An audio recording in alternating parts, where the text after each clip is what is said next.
하나님, 이 복되신 하나님의 말씀이 우리의 모든 가정 가운데 기준이 될 수 있도록 도와주시고, 하나님, 그리고 이 말씀을 갖고 세상에서 직장에서 사회적인 약자를 돕고 또 구제하고 봉사할 수 있는 마음까지 흘러갈 수 있도록 도와주시옵소서. 예수님의 이름으로 기도드렸습니다. 아멘. 예, 우리 디모데전서 우리 1장을 다시 한번 좀 살펴보도록 하겠습니다. 어제 디모데 전서를 개괄을 하면서 이 디모데가 앞으로 이 목회를 할 이 교회는 사실 사도 바울이 상당히 오랫동안 공을 들이고 또 열심히 목회했던 교회였죠. 그 교회의 이름은 에베소 교회라는 곳입니다. 정말 하나님의 나라의 복음을 갖고 기도하고 세웠던 정말로 건실하고 건강한 교회입니다. 그런데 우리 사도 바울이 로마에 갇히고 나서 그가 염려했던 부분이 있었죠. 자기가 떠나고 났을 때 교회가 그 소아시아 이 중심에 있는 이 에베소 교회가 건강히 서 있었을까라는 그런 마음을 가졌는데 그 우려가 현실이 되고 말았습니다. 결국은 감옥에 풀려나서 이제 자기가 세웠던 교회를 돌아봐야 할 마음이 들어서 이제 생각했는데 그때 이 에베소 교회에 안타까운 소식이 들렸죠. 바로 그것은 이 너무나 좋은 이 교회 공동체 안에 거짓 교사들, 이 거짓 교원들이 판을 치게 되어서 교회가 아주 어지럽게 된 그런 현실을 듣게 됩니다. 그래서 발빠르게 이 사도 바울이 좌시하지 않고 선제적 대응을 하죠. 그래서 누구를 이제 남길까 했을 때 자신의 가장 귀한 아들, 영적인 아들 디모데를 남기게 됩니다. 그런 것이 이 디모데 전서의 중요한 핵심이라고 말씀을 드렸습니다. 자, 그러면 어제 이제 본론에 들어와서 그러면 이 에베소 교회, 이 하나님의 복음으로 잘 가르친 교회 안에 뭐가 들어왔냐? 라고 했을 때 어제 제가 신화를 가르치고 끝없는 족보를 가르치는 사람이 나타났다 라고 얘기를 했습니다. 근데 이것은 이 비성경적인 것들이었습니다. 그러니까 바른 성경의 말씀이 아니라 비성경적인 것들. 뭐 요즘 말로 하면은 약간 좀 유사하게 얘기하면 물량주의, 또 세속주의, 또 기복주의 같은 것들이죠. 근데 그건 아니지만 어쨌든 그런 것이 교회 안에 들어왔다는 거예요. 그러니까 성경을 정확하게 해석하지 않고 사람의 입맛대로 해석했던 이 교훈들이 들어왔던 거죠. 결국은 그것 때문에 변질된 복음으로 말미암아 어지럽게 됐던 이 교회를 바로잡기 위해서 사도 바울이 이것을 이제 바로잡는데, 바로잡기 위해서 사도 바울이 그러면 바른 게 뭐냐라는 것을 얘기를 합니다. 자, 5절 보십시오. 5절에 보시게 되면 이 교훈의 목적은 청결한 마음과 선한 양심과 거짓이 없는 믿음에서 나오는 사랑이거든. 이 교훈이라는 것은 말씀에 대한 교훈입니다. 근데 그 말씀은 청결한 마음을 주고 선한 양심을 갖게 하고 거짓 없는 믿음에서 나오는 사랑을 할 수 있게끔 주는 귀한다는 거예요. 그게 바로 율법의 중요한 목적, 그리고 말씀이 주신 목적이라는 거예요. 그 말씀의 목적이 또 어디 나와 있죠? 9절에 잘 나와 있죠? 너무 귀한 말씀인 것 같습니다. 9절부터 10절은 이 말씀이 누구를 위하냐는 거예요. 자, 누구를 위하는 거죠? 보면은 아주 죄인들을 좀 드러냅니다. 불법한 자를 위해서 존재한다. 그 말씀은 복종하지 않은 자를 위해 존재하고, 경건하지 않는 자, 망령된 자, 아버지를 죽이는 자, 어머니를 죽이는 자, 음행하고 남색하는 자, 인신매매를 하는 자, 거짓말을 하는 자, 그리고 거짓 맹세하는 자, 이들을 딱 한 단어로 뭐라고 얘기합니까? 죄인이라고 합니다. 결국 하나님을 떠난 사람이 죄인이라고 하는 거거든요. 결국 이들을 위해서 필요한 것이 뭐냐면 바른 교훈을 거스른 자를 위함이다. 바로 이들을 위해서 말씀이 존재한다는 거예요. 그렇죠? 그래서 이렇듯 율법은 너무 선한 기능을 가지고 있습니다. 말씀은 정말 선한 기능을 가지고 있어요. 그런데 6절에 보십시오. 이 바른 목적, 바른 해석을 통한 바른 신앙을 가르쳐야 되는데 6절 보십시오. 어떤 일이 생기죠? 사람들이 이해에서 벗어나고 헛된 말에 빠졌다는 거예요. 그러니까 정확하게 해석해야 할 말씀, 정확한 바른 신학을 얘기해 줘야 할 말씀에서 이들이 벗어나서 다른 말에 빠졌다는 거죠. 그런데 그들의 현실을 보십시오. 근데 참 어리석다고 얘기를 해요. 6절, 7절 한번 읽어볼까요? 이것을 어리석다고 얘기를 합니다. 한번 읽어볼까요? 시작. 율법의 선생이 되려 하나 자기가 말하는 것이나 자기가 확증하는 것도 깨닫지 못하니라. 예. 그러니까 선생이 되고 싶은 모양이에요.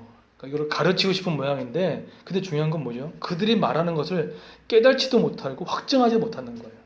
그러니까 정확하게 자기 깨닫지도 못하면서 그런 것들을 남발하는 거죠.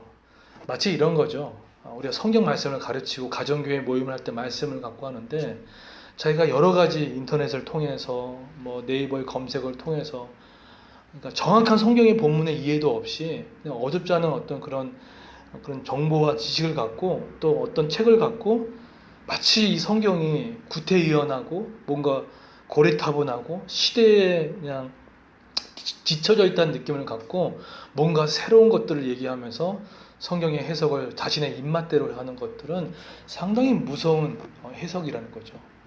성경은요, 진리입니다. 하나님의 감동으로 된 것이기 때문에 완전하고 통일성이 있고 무오하고 흠없는 말씀, 유기적인 영감을 통해서 세워진 말씀이 바로 성경 말씀이라는 거예요. 그런데 이제 중요한 건 뭐겠습니까? 이걸 적절하게 우리 요즘 시대에 맞게끔 해석을 할 필요성은 되게 중요합니다. 그것이 강의 설교거든요. 어쨌든 그런 것들을 잘 하는 것들이 너무나 중요해요. 근데 오늘 제가 딱 봐야 한 포인트는 딱 한 가지만 잡는다고 하면, 우리 교회에게 어떤 말씀을 주셔도 봤을 때 5절 한번 다시 한번 보십시오. 이 교훈의 목적은 청결한 마음과 또 뭘 준다고 하죠? 선한 양심이라고 해요. 근데 제가 왜 이 사도 바울이 선한 양심을 썼을까라고 봤을 때 이유가 딱 있습니다. 근거가 있어요. 왜냐하면 이 거짓 교사들은 결국 목적이 뭐였냐면, 뒷부분에 나오면 알겠지만 결국은 이걸 통해서 사회적 약자를 위하고 또 다른 사람들을 위하고 또 다른 사람들을 위해서 일했던 것이 아니라 결국 자기 이득을 취하기 위해서 이런 가르침을 줬던 거예요. 결국 그게 핵심이었습니다.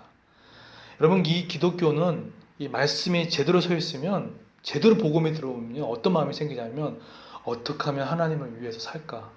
그리고 어떻게 하면 저 사람을 돕지? 어떻게 하면 지역사회를 돕지? 어떻게 하면 저 사람한테 윤택하게 해주지? 그 마음이 듭니다. 만약에 우리가 신앙생활을 하면서 그런 마음이 들지 않으면 우리 지금 잘못하고 있는 거예요. 하나님의 말씀과 성령이 충만하게 되면요, 우리 개인적인 신앙을 넘어서 버립니다. 어떻게 하면 그 사람들이 힘든 게 뭘까? 그 사람들을 위해서 뭘 도울까? 이 국가를 위해서, 이 나라를 위해서 내가 무엇을 할까? 이웃을 위해서 무엇을 할까? 그게 눈에 들어오는 게 정확한 기독교인의 삶이라는 거예요. 그런데 오늘 이 안에 있는 이 거짓 교사들은 다 자기 중심적인 거예요. 나중에 보시겠지만 돈을 추구한 사람들이었거든요. 이것이 중요한 분수령이에요. 오늘 이 설교를 듣거나 우리 그레이스 교회 우리 성도들이 정말 우리가 이 신앙생활을 하고 또 말씀을 배워 나가는데 다른 사람들을 생각하지 않는다. 또 옆 사람들을 생각하지 않는다. 또 사회적인 현상에 대해 약자에 대해서 생각하지 않는다. 그러면 이 기독교, 이건 건강한 교회 아닙니다. 절대로 건강한 교회 아니에요. 가정교회도 마찬가지입니다. 지금 우리가 건강한 가정교회 세우기 말씀 시리즈를 지금 하고 있는데, 만약에 가정교회 안에서 약자들 향해 돌봄이 없고 또 세상을 향해서 그런 인식도 없고 그런 기부도 없고 구제도 없고 돌보는 그런 것들이 없다면 그거는 정말 건강한 거 아닙니다. 그것은요, 세상 사람들보다 못하는 거예요. 그래서 자꾸만 우리 지도자들은 눈을 외부로 흩어지게 해야 됩니다. 우리 안에 자기 거 하게 되면 나중에 꼭 공멸 하게 됩니다. 결국 중세시대 때 교회가 망했던 이유는 자기 거 챙기다가 망해버린 거예요. 그래서 돈이, 부패가 찾아오고 세속이 들어와서 망해버리고 맙니다. 계속 열어야 됩니다. 열고 말해야 되고 도와야 됩니다. 안 그러면 내적으로 골마서 무너질 수밖에 없다는 거예요. 예루살렘 교회가 왜 망한지 아십니까? 예루살렘 교회가 역사가 깊지가 않아요. 초대교회라고 할 수 있는 예루살렘 교회가 역사가 40년에서 50년밖에 안 됩니다. 그런데 안디옥 교회는 400년에서 500년이에요. 결정적인 차이가 뭐냐면, 안디옥 교회는요, 이방인들, 사회적 약자를 향해서 구제와 봉사와 말씀에 대한 복음 중에 실제적으로 일어났습니다. 예루살렘 교회는 처음에 그걸 잘했어요. 근데 나중에 기독교를 국교화돼 버리니까 나중에 자기 거 챙기다가 결국은 완전히 망해버립니다. 그래서 중세에 암흑기에 왔다는 거예요. 저는 우리 가정교회가, 우리 5개의 가정교회가 있는데 저는 두려워요. 우리만 좋고 우리가 편해가지고 우리 것만 챙기는 거, 그건 만약에 그런다면 하나님 흩어버립니다. 흩어버려요. 우리 지금 한국교회 가장 문제는 그거거든요. 내 개교회주의, 자기 거 챙겨 나가는 거. 아무리 개척교회가 어려워도요, 돌아봐야 됩니다. 돕고 가까운 곳에부터 돌아보지 않으면 교회는 반드시 병들고 타락하고 합니다. 자꾸 흩어져야 되고 자꾸 나눠야 되는 이 모습이 없으면 이건 교회 아닙니다. 하나님의 율법을 간단하게 정의하면 하나님을 사랑하는 거고 이웃 사랑하는 겁니다. 우리 직장인들이 우리 세상 일터해가지고 절대로 내 것만 챙기지 마십시오. 조금 더 헌신하십시오. 8시 출근이면 7시 반에 나가십시오. 그리고 야근할 일 있으면 내가 조금 더 10분 더 하십시오. 그리고 손해볼 일 하십시오. 사줄 일 있으면 자기가 돈 내십시오. 그것이 바로 섬겨 나가는 거예요. 구체적인 겁니다. 오늘 그런 선한 하나님의 말씀을 제대로 배워서 선한 양심을 실천하는 저 여러분 되기를 예수님으로 축원드리겠습니다. 제가 같이 한번 기도하겠습니다.